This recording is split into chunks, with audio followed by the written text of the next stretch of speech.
नमस्कार दोस्तों, get success 247 के एक और नई वीडियो में आप सभी का स्वागत है। दोस्तों लेके आ चुका हूँ आप सभी के लिए फिर से सामान्य विज्ञान यानी कि जनरल साइंस की जो हमारी सीरीज चल रही थी 5000 प्लस क्वेश्चन की, उसका पार्ट नंबर 2। पार्ट नंबर 1 मैंने पहले ही दे दिया है। अगर आपने वो वीडियो नहीं देखा है तो चैनल पर आके देख लेना, यहाँ ऊपर वाइट लाइन में लिंक आ रहा है। ये हमारा है पार्ट नंबर 2। और पिछले पार्ट में कुछ स्टूडेंट्स का कहना था कि जो क्वेश्चंस है वो आप इंग्लिश में भी करवाओ, तो इस वीडियो में जो क्वेश्चंस होंगे वो हिंदी और इंग्लिश मिक्स चलेंगे और मैं पूरी कोशिश करूंगा आपको समझाने की सभी के सभी क्वेश्चंस। तो सभी स्टूडेंट्स के लिए यूज़फुल होने वाला है वीडियो, खासकर जो रेलवे एनटीपीसी और ग्रुप डी की तैयारी कर रहे हैं। तो स्टार्ट करते हैं आज का वीडियो। 101 से स्टार्ट करते हैं, और जो कि मैंने पहले 100 क्वेश्चन पहले ही दे दिए हैं कि दूध में प्रभावी रूप से उपस्थित कार्बोहाइड्रेट। अब ऐसे वर्ड्स तो इंग्लिश मीडियम वालों को भी समझ में आ जाएंगे। ये लिखा है मैंने कार्बोहाइड्रेट किस प्रकार का होता है, तो होता है लैक्टोज। तो इंग्लिश और हिंदी दोनों लिख रखा है मैंने। नेक्स्ट क्वेश्चन के पर्णहरित जिसे हम क्लोरोफिल कहते हैं P680 में संख्या यानी कि जो वैल्यू दे रखी है 680, वो क्या दर्शाता है? वेवलेंथ यानी कि तरंग दैर्ध्य, ये वो दर्शाता है। ये जो वैल्यू लिख रखी है इसका पूछ रखा है कि ये बेसिकली क्या शो करता है। अगला क्वेश्चन के मानव शरीर में सबसे छोटी हड्डी कौन सी होती है, जिसे हम स्टेपीज या स्टेप्स भी कहते हैं। अगला क्वेश्चन के विटामिन ए का रासायनिक नाम यानी कि केमिकल नेम क्या है? रेटिनॉल। ठीक है, इंग्लिश हिंदी दोनों में लिख रखा है, आपको समझ में आ जाएगा। अगला क्वेश्चन कि कौन सा विटामिन रक्त का थक्का यानी कि ब्लड क्लॉटिंग बनाने में महत्वपूर्ण भूमिका निभाता है, तो वह है विटामिन के। अगला क्वेश्चन कि गुर्दे की पथरी, तो गुर्दा तो आप सभी को पता है किडनी होती है, किडनी की पथरी का निर्माण करने वाला सर्वाधिक सामान्य यौगिक कौन सा यानी कि कंपाउंड कौन सा है, तो वह है कैल्शियम ऑक्सलेट। अगला क्वेश्चन के शरीर के किस भाग में पित्तरस यानी कि बाइल जूस का उत्पादन होता है, वो होता है यकृत में यानी कि आपके लीवर में। नेक्स्ट देखते हैं कि मानव मस्तिष्क यानी कि जो आपका ब्रेन है उसका जो वजन है वो शरीर की कुल वजन का कितना प्रतिशत भाग होता है, तो आपका जो बॉडी वेट होता है उसका कुल 2% उसका वेट होता है, यानी कि आपके शरीर का जो वजन है उसके कुल वजन का लगभग 2% होता है मानव मस्तिष्क का वजन। अगला क्वेश्चन कि मानव मस्तिष्क का वह हिस्सा जो बुद्धि, स्मृति और भावनाओं का केंद्र होता है उसे कहते हैं सेरिक्रम। अगला क्वेश्चन कि मानव हाइपोथैलेमस ग्रंथि यानी कि हाइपोथैलेमस ग्लैंड उपस्थित होती है कहाँ पे? मस्तिष्क में यानी कि ब्रेन में। अगला क्वेश्चन कि क्रॉस लिंक्ड पॉलीमर का उदाहरण क्या है? बेकेलाइट। अगला क्वेश्चन पोटेशियम हाइड्रोजन टार्ट्रेट किस में होता है? ये होता है अंगूर के रस में। 113वां क्वेश्चन कि BCG, जिसका मैंने यहाँ पे हिंदी और इंग्लिश दोनों में फुल फॉर्म लिख रखा है, बैसिलस कैलमेटग्यूरिन का जो टीका होता है वो किसकी रोकथाम के लिए लगाया जाता है? यक्ष्मा यानी कि TB ट्यूबरक्लोसिस के लिए। अगला क्वेश्चन कि कौन जल तथा कार्बन डाइऑक्साइड को कार्बोहाइड्रेट में बदलता है? वो बदलता है शैवाल यानी कि एल्गी। तो एल्गी जल यानी कि पानी को और कार्बन डाइऑक्साइड को बदल देता है आपके कार्बोहाइड्रेट्स के अंदर। अगला क्वेश्चन कि अंगुली के नाखून में पाया जाने वाला प्रोटीन कौन सा है? केराटिन। 116वां क्वेश्चन कि ग्लूकोमा व ट्रैकोमा बीमारी है कहाँ की? आँखों की बीमारी ये, तो इंग्लिश और हिंदी दोनों में आप यहाँ पे नाम दे ही सकते हो। अगला क्वेश्चन कि फलों को पकाने के लिए किसका उपयोग किया जाता है? वो किया जाता है एथिलीन का। 118वां क्वेश्चन देखते हैं कि ठोस carbon dioxide, solid carbon dioxide कह सकते हैं, को क्या कहते हैं? ड्राई आइस यानी कि शुष्क बर्फ उसे कहते हैं ठोस कार्बन डाइऑक्साइड को। अगला क्वेश्चन कि मानव शरीर में मास्टर ग्रंथि यानी कि मास्टर ग्लैंड कौन सी है? वो है पीयूष ग्रंथि यानी कि इंग्लिश में कहते हैं पिट्यूटरी ग्लैंड। 120वां क्वेश्चन के श्वसन यानी कि रेस्पिरेशन किस प्रकार की प्रक्रिया है यानी कि किस प्रकार का ये प्रोसेस है? वो है अपचय प्रक्रिया यानी कि अपचय प्रोसेस है यानी कि कैटाबॉलिक प्रोसेस है। एक्वरेजिया जिसे हम अम्लराज भी कहते हैं, में अम्लों यानी कि एसिड्स का जो अनुपात है वो कितना होता है? 3:1। अब ये 3 और 1 बेसिकली है क्या? 1 तो आपका है नाइट्रिक एसिड का और 3 है आपका हाइड्रोक्लोरिक एसिड। ठीक है, तो नाइट्रिक एसिड और हाइड्रोक्लोरिक एसिड का ये यहाँ पे रेशियो चलता है एक्वरेजिया में। अगला क्वेश्चन कि किस पौधे का वैज्ञानिक नाम यानी कि जो साइंटिफिक नेम है सोलेनम ट्यूबरोसम है, तो वह है आलू का यानी कि पोटैटो का। साइंटिफिक नेम आपके एग्जाम में काफ़ी पूछे जाते हैं, तो सभी चीज़ों के आप देखते रहना। अगला क्वेश्चन कि ट्रेडमिल टेस्ट कौन सी चिकित्सा से संबंधित है? हृदय यानी कि हार्ट से। जो आपका ECG होता है इलेक्ट्रोकार्डियोग्राम, ये भी आपके इससे संबंधित होता है।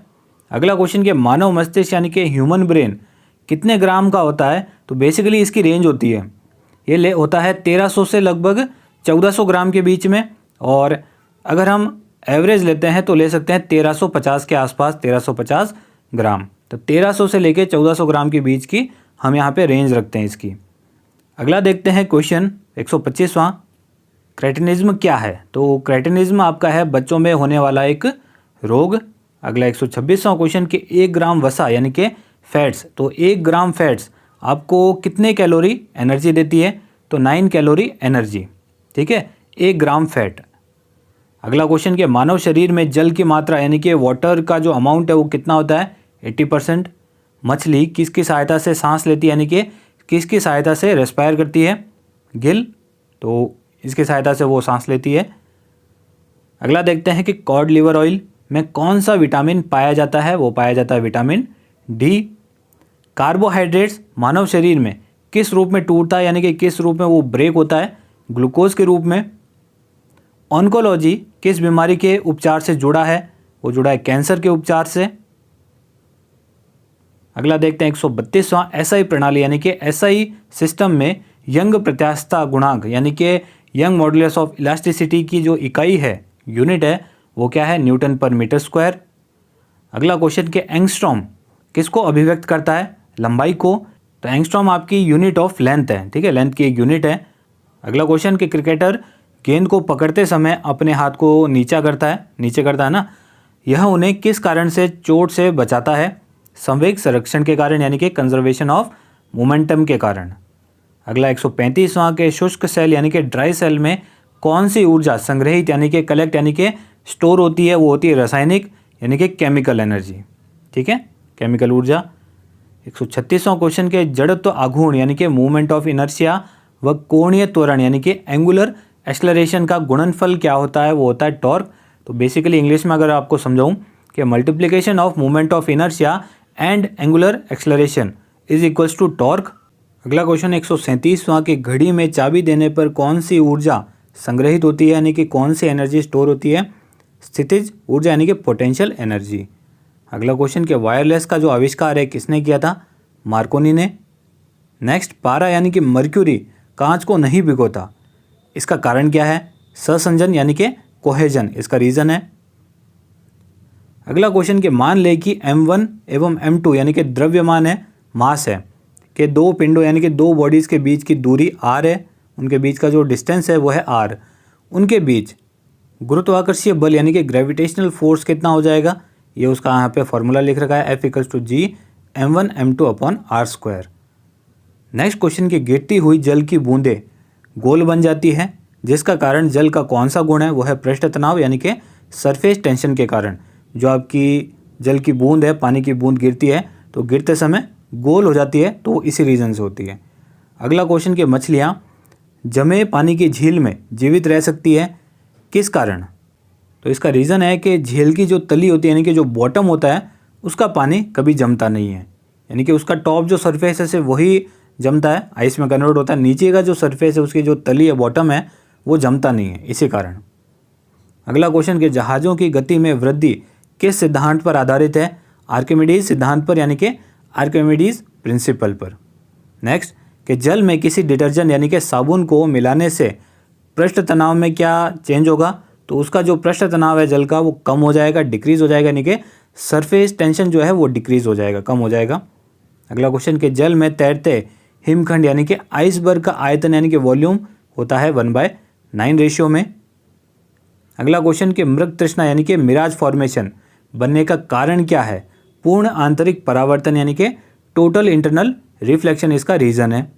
नेक्स्ट, इलेक्ट्रोमैग्नेटिक वेव्स यानी कि इलेक्ट्रोमैग्नेटिक जो तरंगें होती है में से किस में सबसे लघु यानी कि स्मॉल तरंग दैर्ध्य यानी कि वेवलेंथ होता है, तो होता है गामा किरणों में यानी कि गामा रेज में। अगला क्वेश्चन कि सूर्य को देखने के लिए किस यंत्र का प्रयोग किया जाता है, हेलियोस्कोप का। नेक्स्ट, 3000 एंगस्ट्रॉम तरंग दैर्ध्य यानी कि वेवलेंथ की प्रकाश तरंग यानी कि लाइट वेव की आवृत्ति यानी कि फ्रीक्वेंसी कितनी होगी, वो हो जाएगी 1 × 10⁻15 हर्ट्ज, ये इसकी वैल्यू हो जाएगी, फ्रीक्वेंसी हो जाएगी। अगला क्वेश्चन के दो प्रारंभिक रंग, एक तो है लाल और एक है नीला, यानी कि जो प्राइमरी आपके दो कलर है, कौन से, रेड एंड ब्लू के मिश्रण, इनका जो मिक्स होता है से कौन से सेकेंडरी रंग प्राप्त होता है हमें, यानी कि सेकेंडरी कलर आपको कौन सा यहाँ पे मिलेगा, वो मिलेगा मैजेंटा। जब भी आप रेड और ब्लू को मिक्स करोगे जो तीसरा आपको कलर मिलेगा वो मिल जाएगा मैजेंटा। ठीक है दोस्तों। अगला क्वेश्चन के नाभिकीय रिएक्टर यानी कि न्यूक्लियर रिएक्टर में भारी जल का प्रयोग किस रूप में किया जाता है, मंदक के रूप में यानी कि डाइल्यूएंट के रूप में। अगला, कॉपर का सही इलेक्ट्रॉनिक विन्यास यानी कि इलेक्ट्रॉनिक कॉन्फ़िगरेशन क्या है कॉपर का, यहाँ पे लिख रखा है, यहाँ पे ऊपर आपके लिए बड़े बड़े में लिख देता हूँ, AR देखते रहना, ठीक है, 3D की पावर आपकी 10 हो जाएगी और 4S1, ये इसकी इलेक्ट्रॉनिक कॉन्फ़िगरेशन है। अगला देखते हैं कि न्यूट्रॉन की खोज किसने की थी, जेम्स चैडविक ने। सोडियम कार्बोनेट, ठीक है, जिसका आपका रासायनिक जो फॉर्मूला है वो है Na2CO3, को गर्म करने पर कौन सी गैस बाहर निकलती है, वो निकलती है कार्बन डाइऑक्साइड। अगला, किस गैस का प्रयोग बैक्टीरिया को मारने में किया जाता है, क्लोरीन का। अगला क्वेश्चन कि क्लोरोफॉर्म बनाने के लिए क्या उपयोग में लिया जाता है, मीथेन। अगला, अश्रु गैस यानी कि जो टीयर गैस होती है आपकी, उसका रासायनिक नाम यहाँ पे पूछा गया है, वो है क्लोरो एसिटोफिनॉन। हिंदी और इंग्लिश दोनों में यहाँ पे मैंने लिख रखा है, देख लेना। गैल्वनीकरण यानी कि जो आपका गैल्वेनाइजेशन का जो प्रोसेस होता है, जंग से बचाने वाली एक प्रक्रिया यानी कि प्रोसेस है, जिसमें स्टील और लोहे पर किसकी कोटिंग की जाती है, यानी कि किसकी कोटिंग का इस्तेमाल किया जाता है, वो कोटिंग किसकी की जाती है, जिंक की कोटिंग की जाती है। तो ये क्वेश्चन काफ़ी बार एग्जाम में, रेलवे के एग्जाम में पूछा जा चुका है, इंपॉर्टेंट है, ध्यान रखना। कैल्शियम बाइकार्बोनेट का रासायनिक फॉर्मूला, ठीक है, केमिकल फॉर्मूला क्या है, CaHCO3 सबसे अधिक संख्या में यौगिक यानी कि जो कंपाउंड है वो किस तत्व के यानी कि किस एलिमेंट के हैं, वो है कार्बन के। तो कार्बन के जो कंपाउंड है वो सबसे ज़्यादा है। तो आज के 60 क्वेश्चन लिए हैं मैंने, क्योंकि आज हिंदी और इंग्लिश दोनों को मैंने कंबाइन लिया है, इसलिए क्वेश्चन कम ही लिख पाया। तो इससे पहले वाले पार्ट में मैंने 100 दे दिए थे, आज दे दिए 60, तो दो पार्ट में आपके मिला के हो गए 160। ठीक है, सीरीज़ आपकी कंटिन्यू चलती रहेगी जब तक आपके 5000 प्लस क्वेश्चन नहीं हो जाते हैं, तब तक ये सीरीज़ हमारी कंटिन्यू रहेगी। और वीडियो कैसा लगता है, अच्छा लगता है तो लाइक ज़रूर करना और अपना फीडबैक भी कमेंट में दे देना। और जीके की 20,000 क्वेश्चन की सीरीज़ भी मैंने स्टार्ट कर दी है, वो भी आप चैनल पे जाके देख लो। 20,000 प्लस क्वेश्चन की जीके की मैंने सीरीज़ वहाँ पे स्टार्ट कर दी है। तो दोस्तों, चैनल पे अगर आप पहली बार आए हो, पहली बार विजिट कर रहे हो, तो चैनल को सब्सक्राइब और बेल आइकन को क्लिक जरूर करना। तो दोस्तों धन्यवाद, मिलते हैं एक वीडियो में।